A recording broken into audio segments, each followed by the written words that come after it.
By Sarah Rainsford BBC News. Moscow media playback is unsupported on your device. Media caption how the Russian election unfolded. It was the victory rally he never doubted he'd join.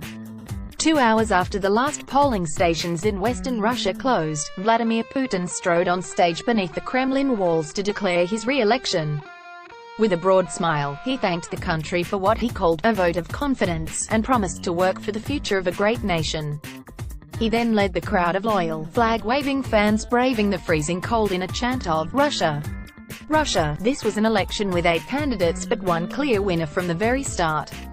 Russia's most popular opposition politician Alexei Navalny had been excluded and a communist candidate was vilified by state-run media. The society girl turned activist Ksenia Sobchak ran her entire campaign on the basis she would lose.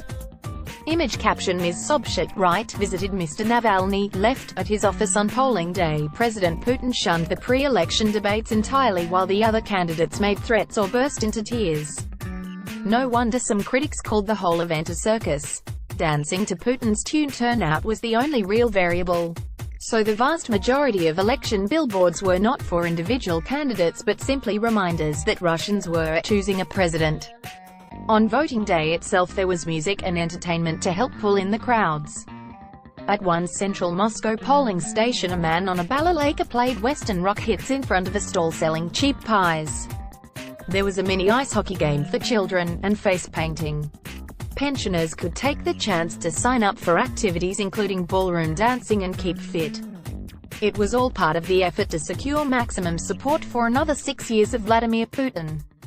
Image caption a child is pictured playing at one polling booth in Moscow on Sunday. The vote was held on the anniversary of Russia's annexation of Crimea, the moment when the president's rating had soared to a historic high. "I want to see change. I am so tired of his leadership," Olga said, after casting her ballot for the only female candidate in the race. "I want to see my country develop in a different way. I'm not voting for Putin," Kirill agreed, recalling that Vladimir Putin had been in power since 2000. He's been president too long and should go, but the final result, a landslide victory, showed that the vast majority of voters disagreed. "We have started to live much better under Putin. Patriotism is spreading. It's wonderful," Jelena Zakharova said, one of many smartly dressed voters emerging from a central Moscow polling station. "Russia has become a very powerful country. We're rising from our knees. I really like it. Tough guy as Russia has risen. Relations with the West have sunk, most lately with furious accusations from the UK over the poisoning of a former Russian spy."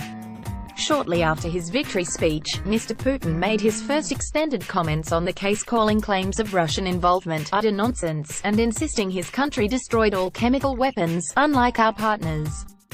"Most people here are baffled by the whole story."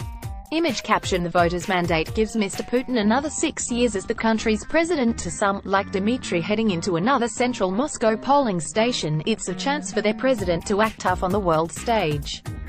He's one of the most powerful politicians in the world, a real tough guy, and that's good, but squaring up to the West only has limited appeal, according to political analyst Ekaterina Shulman.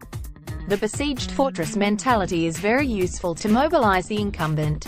It reinforces the idea that there's no alternative, she says. But it makes the electorate anxious and tired.